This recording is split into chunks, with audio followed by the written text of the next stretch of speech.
의원님들 연일 수고가 많으십니다. 안타까운 일들이 우리 사회에 도처에서 벌어지고 있습니다. 남북 당국회담이 무산됐습니다. 우리의 기대가 컸던 만큼 실망이 큽니다. 소모적인 기싸움으로 한반도 평화라는 본질을 놓치고 있는 것 같아서 매우 안타깝습니다. 박근혜 정부가 한반도 평화를 담보하는 일에 절실함이나 중요성에 대해서 제대로 인식하고 있는지 의문입니다. 정부는 굴종이나 굴욕은 안 된다고 하면서 우리 국민들의 자존심을 자극하고 있습니다. 마치 이제까지의 남북관계는 모두 굴종이었다는 듯이 말한다면 이런 식의 접근이야말로 우리 국민들의 자존심에 상처를 낼 수도 있다는 점을 지적합니다. 정부는 대화 없이는 평화도 없다는 단순한 진리를 잊지 말기 바랍니다. 국정원의 불법 선거 개입 국기문란 사건은 대한민국의 정체성을 뒤흔드는 중대한 범죄 행위입니다. 그럼에도 불구하고 검찰은 원세훈 전 국정원장 등에 대해서 선거법 적용 등을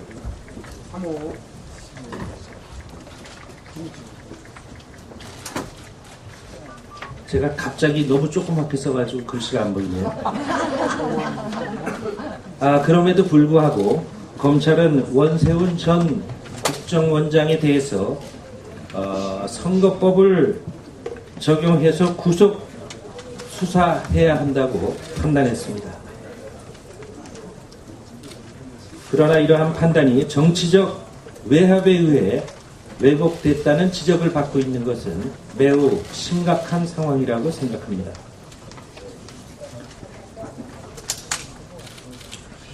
지난 대선의 정당성과 박근혜 정부의 정통성을 확보하는 길은 국가 권력기관의 조직적인 선거 개입에 대해 성역 없이 명명백백하게 밝히고 그 결과에 따라 지위 고하를 막론하고 엄벌하는 것입니다. 이 점에 대해서는 오늘 따로 우리의 입장을 표할 것입니다. 진주우려운 폐업을 위한 경남도의 조례 날치기를 통해서 우리는 현 집권 세력의 생얼굴을 만납니다. 동시에 새누리당의 두 얼굴을 만나기도 합니다. 우리가 그냥 지나칠 수 없는 일들이 너무나 많습니다. 6월 국회가 벌써 절반 가까이 지나고 있습니다. 우리 민주당은 6월 국회를 을의 눈물을 닦아주는 국회로 명명했습니다. 여야가 이미 처리하기로 합의한 국회의원의 특권과 기득권 내려놓기 관련 법안, 경제민주화 법안, 민생 공통공약 관련 법안부터 지체 없이 처리돼야 합니다. 새누리당은 이미 국민 앞에 약속했던 법안 심사에도 소극적인 자세를 보이고 있습니다. 새누리당은 국민들에게 약속한 법안들의 신속한 처리에 임해 주실 것을 당부합니다. 오늘 아침 7시 30분부터 상임위별 입법 상황 점검 회의를 가졌습니다. 각 상임위의 의원님들 각자가 애쓰시고 계신 내용을 하나하나 점검했습니다. 국민들은 이번 6월 국회의 성과를 통해서 우리 민주당의 가능성을 제시할 것입니다. 해야 할 일은 많고 몸은 고단하겠습니다마는 국민이 민주당에게 부여한 제1야당으로서의 책무에 우리 모두가 최선을 다해 주실 것을 믿습니다.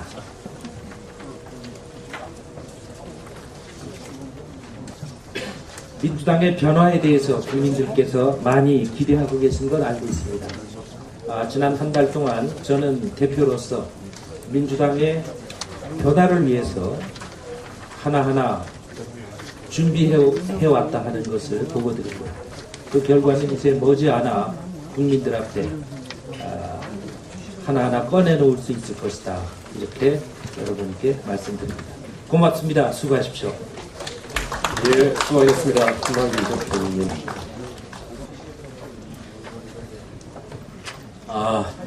모처럼 열리는 의원총회인데 비상한 시기에 비상한 국면으로 열리고 있는 의총이라 비상의총이 되었습니다. 오늘까지 먼저 대정부 질문을 하게 되는데 알찬 준비 그리고 송곳 같은 질의를 해주신 의원님들께 감사를 드립니다. 오늘 대정부 질문에서도 좋은 활약을 기대합니다. 아울러서 많은 의원님들께 골고루 다 기회를 드리지 못한 점도 아울러 양해와 이해를 부탁드리겠습니다. 이제 오늘 대정부 질의가 마치게 되면 본격적인 입법 대전이 시작이 됩니다. 이제 을의 눈물을 닦아주는 본격적인 시간이 도래하는 것입니다. 상임위원회에서 실질적으로 보관 심사를 할 수 있는 시간이 그렇게 많지 않습니다. 비상한 각오로 일사불란하게 움직이질 않으면 우리가 목표한 것을 제대로 다 이루기가 힘든 그런 상황이고 국면입니다. 우리 모든 의원님들께서 일사불란하게, 기민하게, 그리고 효율적으로 상임위원회를 운영을 하셔서 좋은 성과를 꼭 낼 수 있도록 그렇게 활동 기대합니다. 원내에서는 이와 같은 문제에 대해서 좀 더 기민하고 또 효율성을 연결시키는 네트워크를 강화시키기 위해서 입법 상황실을 설치해서 운영을 하고 있습니다. 참고하시고 입법 상황실과 긴밀한 연락을 통해서 같은 일을 하더라도 국민들에게 우리가 무엇을 하고 있는지, 무엇을 말하고 싶은지, 어떤 성과가 있는지를 실시간으로 국민들에게 알릴 수 있는 그런 국면으로 우리 이번 6월 국회가 운영될 수 있도록 협조해 주셨으면 좋겠습니다. 을의 눈물을 닦아주는 입법이 6월 국회의 한 축이라면 여러 가지 이슈에 대해서, 현안에 대해서 명쾌한 해답으로 분명한 존재감을 보여주는 것 또한 한 축이라고 생각합니다. 6월 국회는 이와 같이 투 트랙으로 진행이 돼야 될 것입니다. 먼저 남북 문제, 당대표께서도 말씀을 하셨습니다만 벽 따지고 급의 얽매이다가 결국 회담은 무산되었고 판문점 연락 채널마저도 다시 분열되었습니다. 회담은 각측 지도부의 훈령을 받아서 진행되는 만큼 사실은 격식은 부차적이 아니었는가라는 아쉬움을 갖습니다. 북한의 떼쓰기가 결코 우리 대한민국 국민들에게 좋아 보이지 않는다는 점을 우리는 잘 알고 있습니다만, 그럼에도 불구하고 양비로는 북한에게 면죄부를 주는 것이다 라는 식으로 정부를 공격하지 말라는 사실상의 신보도 지침을 내리고 있는 박근혜 정부는 정말 오만하고 교만하고 독선적이다 라는 점을 이 자리에 빌어서 경고하고 지적합니다. 두 번째는 전두환 추징법이 반드시 이번에 통과돼야 하겠습니다. 전두환 비자금 판도라의 상자가 마침내 열렸습니다. 민주당이 온 국민의 열망과 기대를 모아서 반드시 이 법을 처리해야 할 것입니다. 진주의료원과 관련해서 공공의료 정상화를 위한 국정조사 계획서를 오늘 채택할 예정입니다. 민주당은 공공의료 국정조사를 통해 진주의료원 폐업 사태의 진상을 철저하게 규명하고 공공의료를 지켜낼 것입니다. 홍준표의 국민 생명을 담보로 한, 그것도 사회적 약자와 소외계층의 생명과 건강을 담보로 한 정치 노름은 분명히 대한민국 국민의 심판을 받을 것입니다. 국정원의 헌정 파괴, 국기문란, 국정조사 해야 합니다. 검찰 수사가 마무리되는 즉시 여야는 국정조사를 하기로 이미 합의한 바 있습니다. 즉시 국정조사 합의사항을 이행할 것을 요구합니다. 일각에서는 검찰 수사가 진행 중이라는 이유로 국정조사의 대상이 안 된다는 주장을 하고 있는데 이것은 어불성설입니다. 첫째, 민주당은 사건의 소추에 관여할 의도가 전혀 없습니다. 둘째, 국회가 독자적인 진실규명, 정치적인 책임 추궁, 의정자료 수집 등의 목적으로 적법한 절차에 따라 국정감사 및 조사를 진행한다면 검찰 사무도 재판 중인 사건도 국정조사의 대상이 될 수 있다고 국회법 해설에 분명하게 명시가 되어 있습니다. 민주당은 지금 위기입니다. 그리고 국민들이 민주당을 주시하고 있습니다. 비상한 각오로 대오를 정렬해서 강철같이 뭉쳐서 일사불란하게 움직인다면 우리는 위기를 기회로 만들 수 있을 것입니다. 저도 열심히 하겠습니다. 127명 의원님들이 한 분 한 분이 민주당 구원자가 되신다는 각오로 열심히 해주실 것을 당부드립니다. 감사합니다. 네, 김병호 대표님 감사합니다. 다음은 원내석 부대표입니다. 그 자료 보고사항 첨정을 1항 원내활동 보고 2항 6월 국제입법사항 운영실계획 3항 본회의 처리 예상안과 한꺼번에 뭉뚱그려서 빨리 제재 보고드리도록 하겠습니다. 오늘 제2기 원내 지도부가 출범한 이후 사실상 처음 되는 의원총회이기 때문에 그 과정을 몇 가지 좀 더 설명을 드리겠습니다. 오늘 아침 7시 반부터 김한길 대표님 주재로 상임위원장단과 간사단회를 통해 6월 국회 입법과제 추진 점검회의를 개최했습니다. 지난 5월 31일 워크숍에서 보고된 중점법안 99개에 대해 상임위별 처리 계획 및 방안을 논의하였고 성과를 내는데 최선을 다하기로 다짐하였습니다. 의원님께서는 법안 처리에 좀 최선을 다해주시고 그 법안 처리 성과가 우리 국민들에게 적극 홍보될 수 있도록 노력해 주시길 부탁드리겠습니다. 두 번째로 그러기 위해서 원내 행정기획실의 입법상황실을 설치 운영하기로 계획 세웠습니다. 그 자료에 나와 있는 대로 여러분들이 그 중요한 법안 처리 과정 철저히 점검해갖고 처리 후에는 신속한 홍보를 해주시고 그 문제 발생 시에는 상임위 간사와 법안소위 위원들께서 수시로 원내대표와 함께 알려주시면 긴급한 대응 방안을 함께 모색해서 대처하도록 하겠습니다.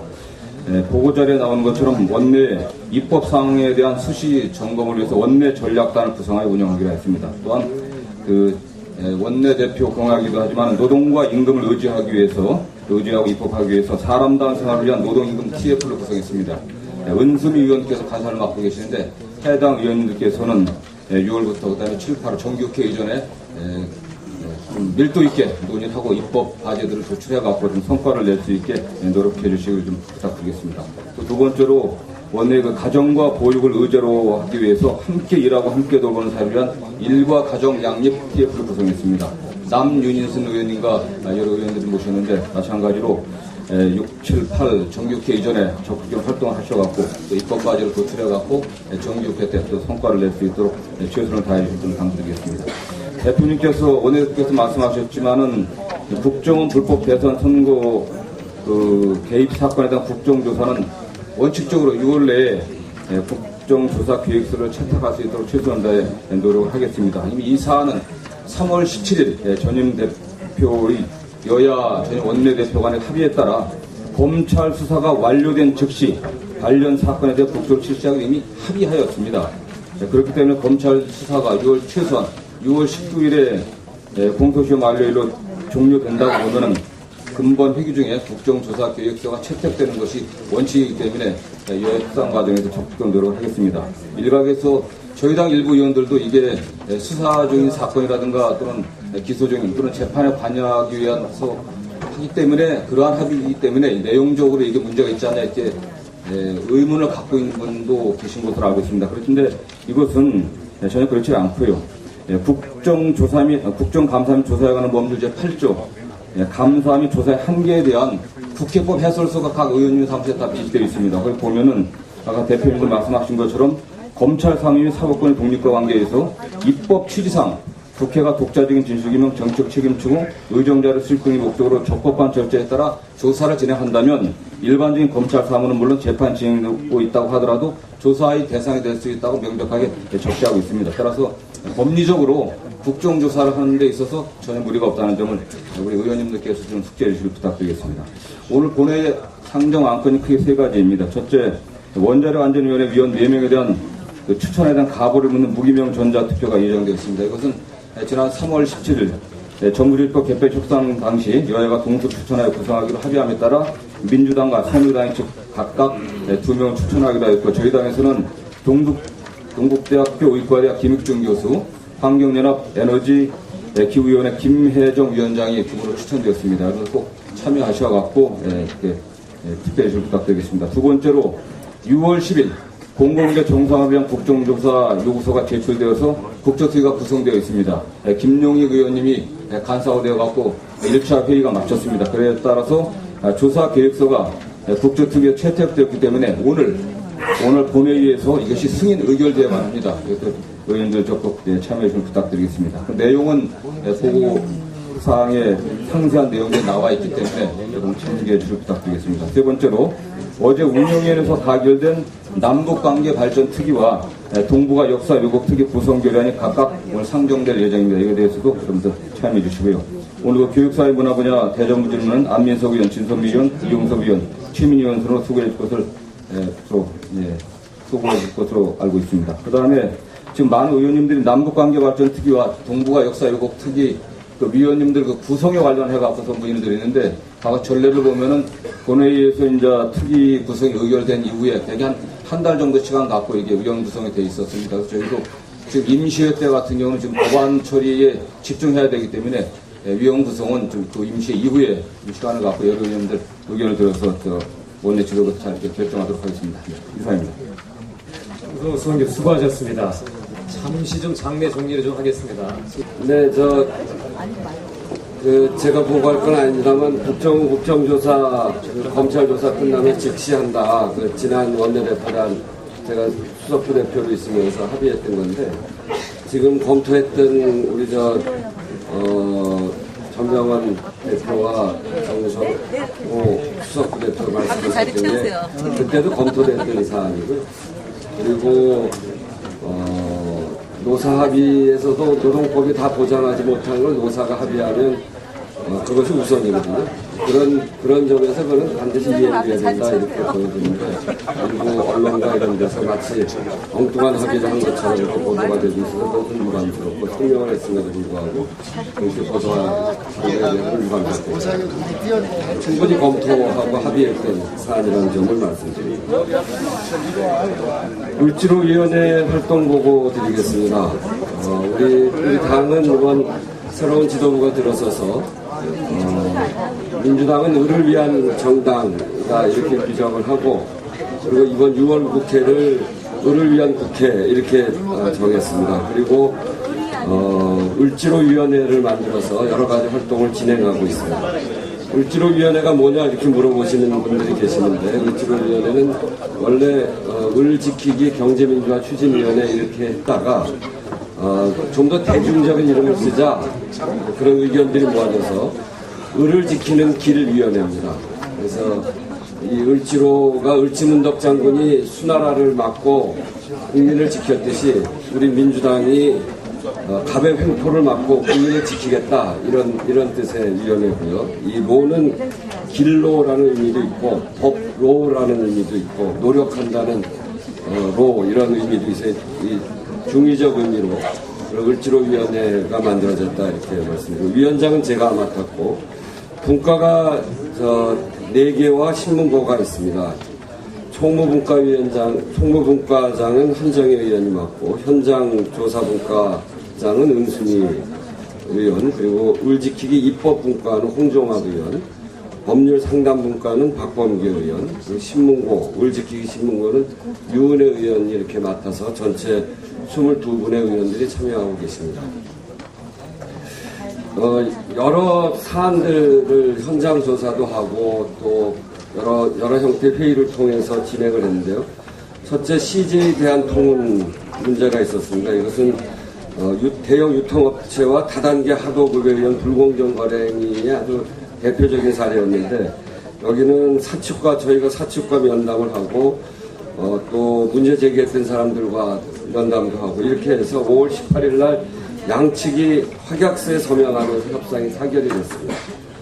그리고 현대제철은 5월 10일 날 현대제철 당진공장에서 전로 보수 작업을 하던 하청 노동자 5명이 산재 사고로 사망한 사건인데, 이것 역시 불평등 간 원청과 하청 간의 관계 때문에 나타난 대표적인 사건이었고, 그래서 저희가 바로 사건 접수하고 현장에 달려가고 영안실에 가고 회사를 만나고 이런 등등의 활동을 거쳐서 고용노동부가 특별근로감독을 실시할 것을 결정해서 발표를 했고요. 그리고 수사 후에 책임자 문책하고 재발방지 대책을 5월 24일 날 합의했고 장례 절차까지 마무리가 됐습니다. 배상면 주가도 점주가 자살한 남양유업과 같은 사건인데, 이 사건에 대해서 저희가 곧바로 유가족과 면담하고 진상조사위원회를 구성을 해서 활동을 하기 시작을 했고요. 그래서 대표가 직접 사과를 하고 배상면 주가가 사측과 대리점의 상생 협약을 체결을 했습니다.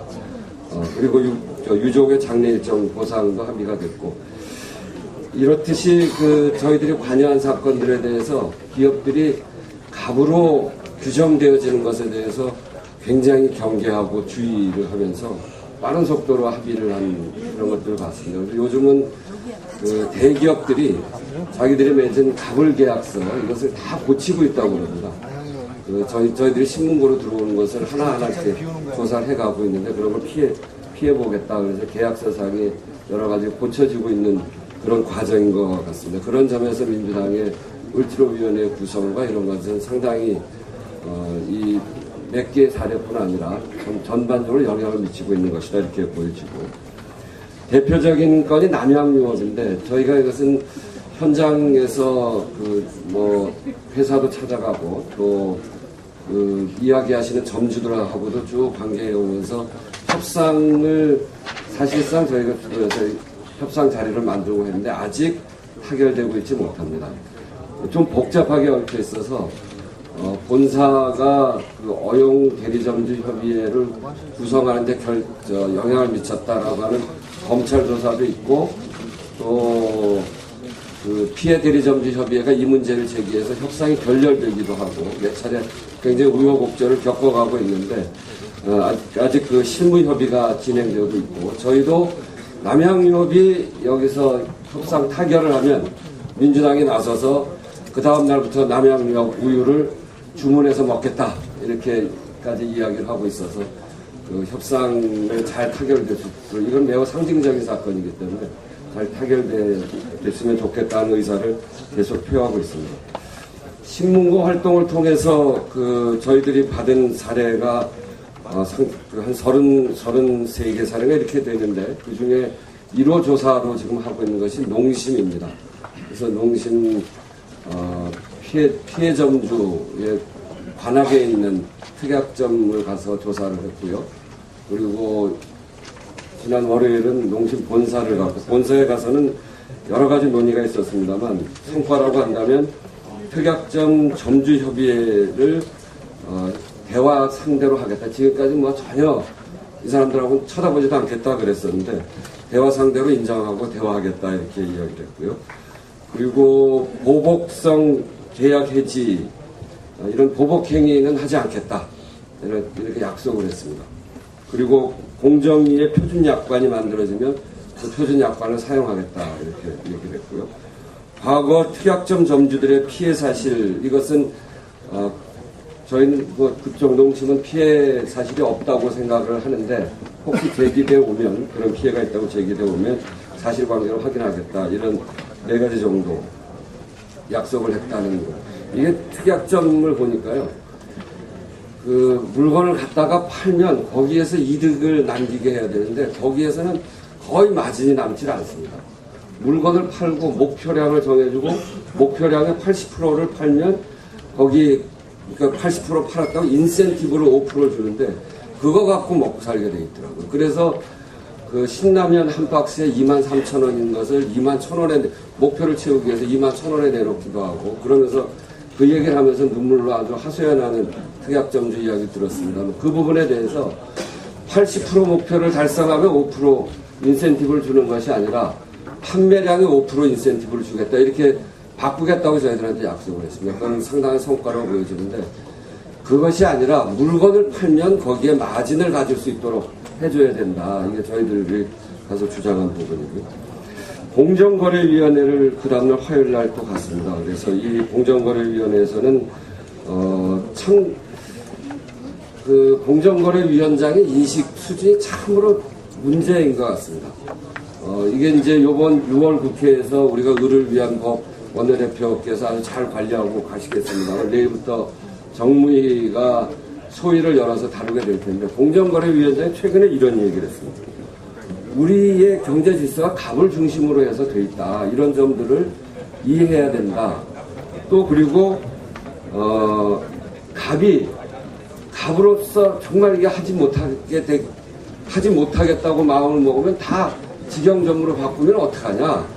이런 얘기예요. 이 얘기는 마침 무슨 얘기냐면 대기업이 하도급이 귀찮게 하면 하도급 하지 않고 직접 고용해서 하겠다. 그러면 하도급 회사 망하지 않냐? 이런 얘기랑 똑같습니다. 하도급이 자기들한테 이득이 되기 때문에 하도급을 하는 거지. 우리는 하도급 하지 말고 직접 고용하라는 거 아닙니까? 이 대리점도 아주 여러 가지 형태의 착취를 통해서 부를 일방적으로 가져가는 것 때문에 문제 제기하는 제일 좋은 건 직접 고용해서 하는 게 제일 좋죠. 그런 점에서 공정거래위원장이 이런 인식이 이 법을 만드는데 저희들이 지금 문제 제기, 요번에 가서 세게 문제 제기했던 게 서울에 지금 밀려있는 조사 대상이 300군데랍니다. 근데 이걸 조사할 수 있는, 공정위 전체가 이것을 조사할 수 있는 데가 조사할 수 있는 사람이 10명밖에 되지는 않습니다. 서울에만 300군데인데. 그러니까 조사를 못합니다. 이 농심도 지금 문제가 조사를 받아놓고 1년 동안 그대로 끌고 있는 거거든요. 공정거래위원회가 이래서 우리 민병두 의원이 을지로 3법 이렇게 해서 조사권을 공정위가 다 독점하지 말고 그것에 대해서는 그 광역자치단체 17군데다가 나눠주자라고 하는 을지로 3법을 내놨는데 그럼 그거를 우리가 통과시킬 테니까 그렇게 해라. 또 그것도 반대입니다.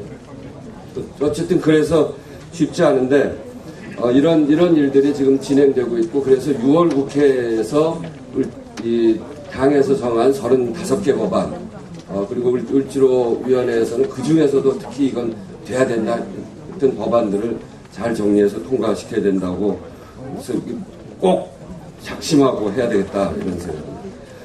최근에 을 살리기 경제민주화 국민대회를 시민단체와 함께 열었는데 아주 지난 뜨거운 여름 그 아스팔트 위에서 한 3시간 동안 열기 있게 진행되었다는 점 그리고 정말 눈물을 흘리면서 87년 6월 항쟁이 정치민주화였다면 이제 2013년 6월은 경제민주화로 가야 된다. 그게 민주주의의 완성이다. 라고 하는 것들을 같이 결의하는 자리였습니다. 이상 을지로위원회 보고를 마치도록 하겠습니다. 감사합니다. 예, 우원식 수초위원회 수고하셨습니다. 다음 최대한 간략하게 하도록 하겠습니다. 제가 특위위원장 맡은 이후에 위원들 그리고 법사위 위원들과 연석회의를 통해서 시도 때도 없이 불러댔는데 열심히들 참석을 해주셔서 오늘 그래도 여러 가지를 보고할 수 있게 됐습니다. 감사드립니다. 이 사건은 12월 11일 역삼동 사건과 진선미 의원이 폭로한 그 건의 문건으로 구성이 되어 있습니다. 그런데 지금 계속 진화, 분화, 번식이 돼가지고 새끼치기를 해서 현재는 4건의 사건으로 되어 있습니다. 첫째, 금방 말씀드린 12월 11일 국정원 사건이 있고요.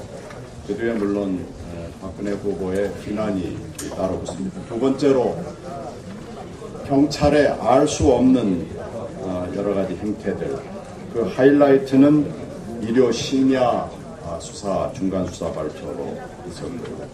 세 번째가 최근에 여러분이 보신 4.3 초유의 법무부 장관과 검찰의 보름이 넘는 대치가 있었습니다.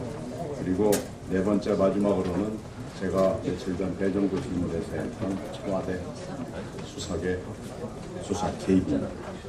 앞으로 어디서 어떻게 또 뭐가 튀어나올지 새끼가 나올지는 잘 모르겠습니다만 이 사건은 성격적으로 정부 수립 후 처음 있는 일입니다. 그리고 매우 후진국형의 사건들이 하나하나가 다 그렇습니다. 만약에 이처럼 권력기관들이 계속 이런 행태를 보이고 이런 조직의 논리로 간다면 앞으로 정권 교체는 불가능합니다. 여기에 이 사건에 심각한 성격이 있고 국기문란이라고 부르는 것이 여기에 있습니다. 현재 청와대는 이정현 수석의 말 그대로 수사에 덜끝 하나 건드리지 않았다고 하지만, 그리고 침묵하고 있지만 이미 사정수석의 개입으로 침묵의 실체가 드러났고요. 법무부 장관은 정말로 여러 가지 교묘한 방법을 통해서 정치적 수사 지휘를 하고 있습니다. 그리고 엊그제 대정부 질문에서는 위증, 국회 모독, 직권 남용 이런 혐의를 이미 저질렀습니다. 검찰은 사실 30-40%의 수사를 했지만 이렇게 난장이 된 겁니다. 이 실체를 다 100% 수사한 건 물론 아닙니다. 경찰은 끝없이 추락했고 김용판의 배우는 끝없이 궁금하게 만들어놨습니다. 국정원은 검찰 수사에 매우 비협조적입니다. 개혁의 움직임 전혀 보이지 않고 있습니다. 여기서 한 가지 제가 추가로 보고드리고 싶은 것은 대부분의 언론이 이 문제에 대해서 철저하게 외면하고 침묵하고 있다는 점입니다. 이 부분도 매우 중요한 점입니다. 자, 그럼 앞으로 남은 숙제는 뭐냐? 이걸 말씀드리고 제 말씀 끝내겠습니다. 오늘 대정부 질문이 황교안 법무장관이 출석한 가운데 있습니다. 주목해 주시고요. 내일쯤으로 이번 주를 넘기지 않을 것으로 저희들이 보기 때문에 검찰의 공식 발표가 있고 공소장이 나올 것으로 보입니다. 지금 엊그제 있었던 것은 너무나 황급하게 나온 나머지 수사 발표문 자체가 없었습니다. 이런 일은 참 드문 일입니다. 이거에도 좀 주목을 해주시기 바라겠습니다. 그리고 17일에 법사위에 장관 업무보고가 있습니다. 그래서 황교안 장관 해임 건의안과 곽상도 사퇴 촉구 결의안 문제가 지금 현안인데요. 이 문제는 17일까지 황교안 장관의 여러 가지 답변과 행태를 보고 결정하도록 하겠습니다. 그리고 황교안 장관의 탄핵도 검토하겠습니다. 이것도 황교안 장관이 어떻게 하는지에 따라서 달려 있습니다. 국정조사는 말씀드렸기 때문에 제가 더 보태지 않겠습니다. 그리고 원세훈 김용판 구속 촉구, 원세훈 개인 비리, 계속 독립, 공정, 객관적인 검찰 수사를 우리 모두가 촉구해야 되고요. MB 수사 촉구 기회 날 때마다 해야 됩니다. 그리고 청와대 침묵에 대해서도 기회 날 때마다 얘기해야 됩니다. 재정 신청은 내일 수사 발표 후 공소장이 나오는 대로 검토하겠습니다. 그리고 또 남은 문제는 우리가 내부적으로 국민들에게 어떻게 이 문제를 설명하고 호소할지, 홍보할지 하는 문제는 추후에 다시 논의되도록 하겠습니다. 이상입니다. 예, 신경미 최고위원님 수고하셨습니다. 우산에 있어서 양변론을 주장하는 것은 북한에게 면죄부를 주는 거다, 이런 터무니없는 주장을 했습니다. 이번에 남북대화가 갑작스럽게 이루어진 것 우리 국민 모두가 다 환영했습니다. 그리고 그 이유는 뭐 말하지 않아도 여러 국제관계의 변화, 특히 중국의 북한에 대한 입장이 강력히 변화하게 됨에 따라서 빚어진 일이었습니다.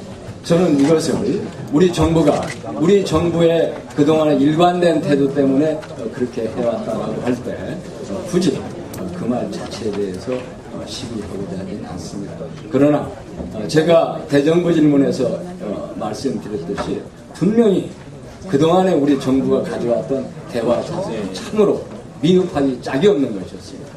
3번 제기했던 대화 제안 자체도 불충분했고 부적절했고, 더 나아가서 6.15 공동선언위원회 공동 행사나 또 우리 개성공단 기업인들의 방북을 불허한 것은 참 잘못된 그런 처사였습니다. 그야말로 민간 교류가 얼마든지 정부 간 대화를 이끌어낼 수도 있고 정부 대화에 부족한 부분을 채워줄 수도 있는데, 이것을 정부만이 잘했고 정부만이 옳고 정부만이 독점적으로 해야겠다, 이런 태도를 사실상 보여왔던 잘못된 이 정부의 태도였습니다.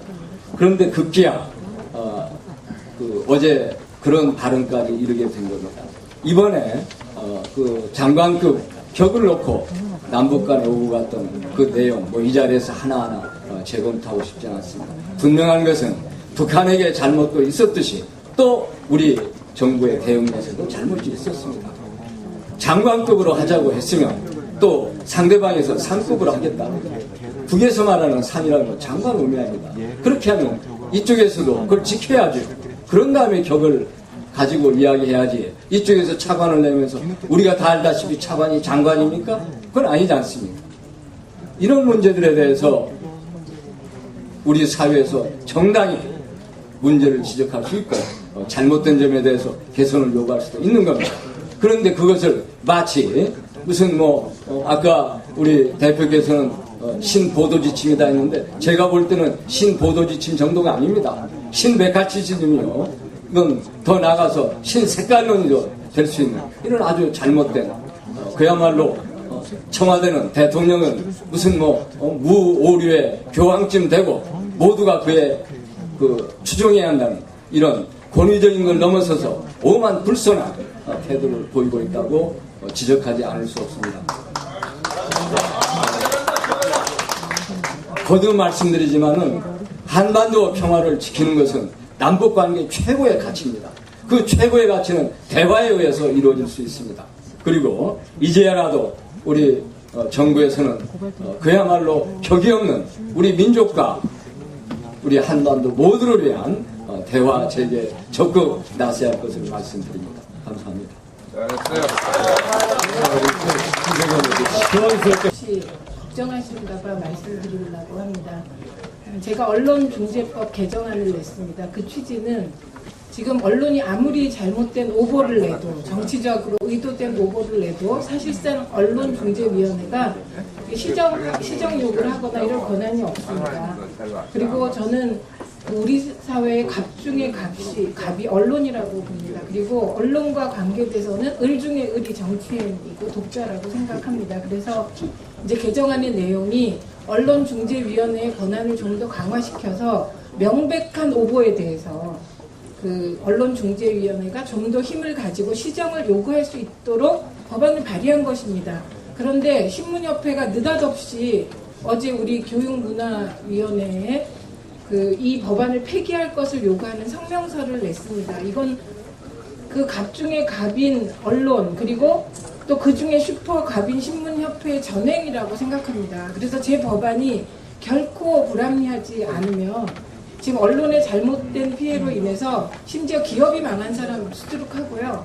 개인이 받은 인권 피해 말할 수도 없습니다. 우리 당의 경우는 언론의 경마식 보도로 대통령을 잃지 않았습니까? 그래서 혹시 걱정하실까봐 미리 말씀드려서 제가 아침에 트윗 성명까지 메시지로 다 보내드렸거든요. 그래서 저는 법안은 논의 과정에서 폐기될 수도 있고 통과될 수도 있고 그리고 또한 수정될 수도 있다고 생각합니다. 그러나 신문협회가 법안을 폐기하라고 요구하는 것에 대해서 저 강력히 요구합니다. 우선 명백한 오보를 방지할 수 있는 신문협회의 대책부터 저에게 제시해 주시기 바랍니다. 네, 수고하셨습니다.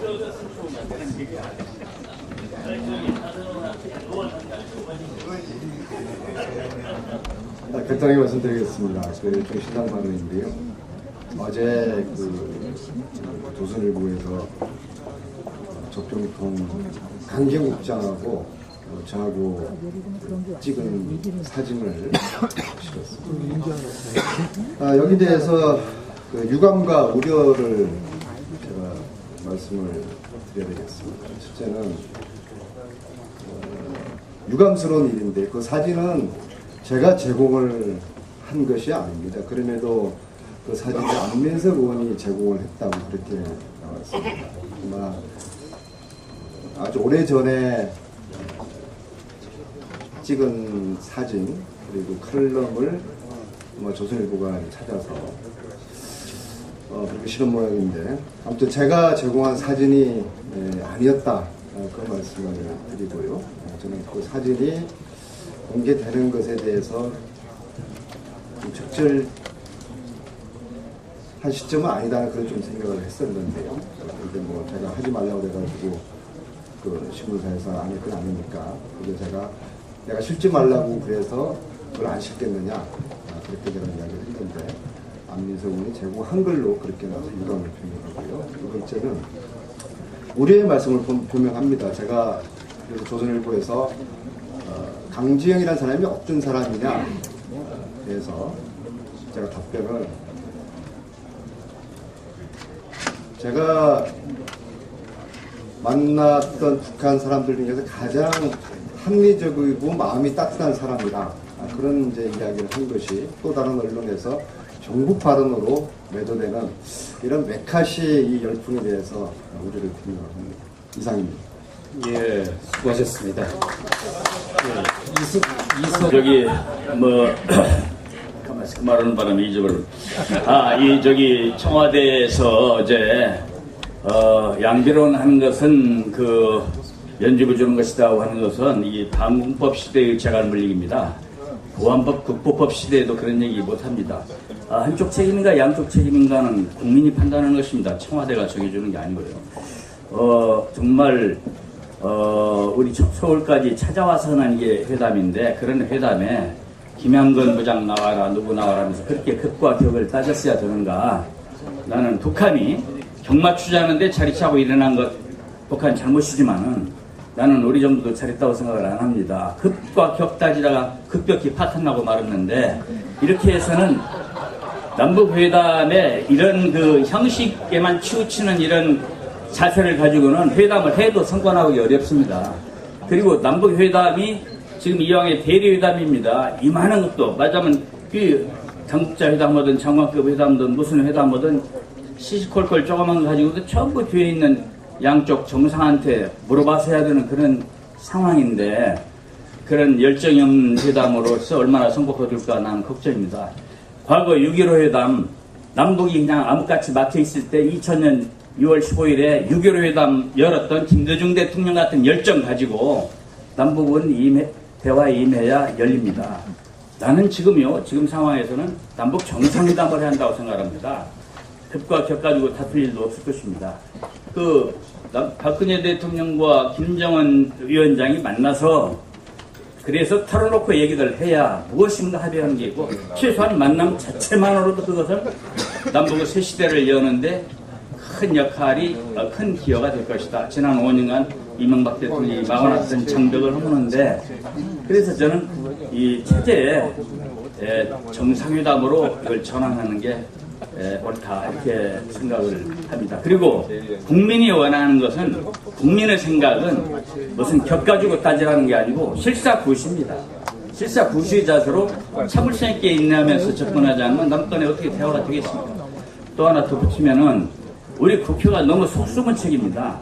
남북관계에 대해서 정부가 잘하고 있을 적에는 국회가 별로 나서지 않아도 될지 모르지만은 오히려 막혀있고 어려운 단계에서 남북 국회가 뭔가 역할을 해야 됩니다. 아무 역할이 없습니다.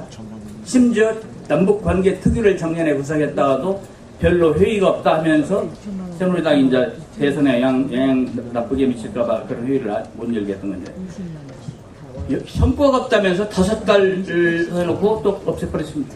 남북관계는요 5달 하다 뭐 1년 한다 이렇게 될 게 아니라 언제 한번 크게 덮을 때가 있는 것입니다. 만들어 놓으면 그렇게 해놓고 이번 같은 때에도 기민하게 어떤 역할을 할 수 있는 기회가 있었는데 남북관계 특위가 없으니까 더구나 지금 이번에 합의했다면 아직 구성도 안 하더구만요. 한 달 걸려서 구성할 게 뭐 있습니까? 이런 때 빨리빨리 구성해야지.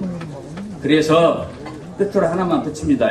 국정원 대선 개입 문제 지난번 대선 끝나고 나서 상당히 많은 시민들이 단식 투쟁하면서 우리 보고 재검표를 쉽게 하기 위해서 당선 무효 수준 내달라 그래야만 재검표가 가능하니까 요구했었습니다. 우리가 그것을 우리 당이 당선 무효 수준 안 냈습니다. 우리가 그 점을 생각해서라도 이번에 국정원 대선 개입이 국민 앞에 명명백백히 드러났어요. 심지어 국가기관인 검찰도 그렇게 인정했어요.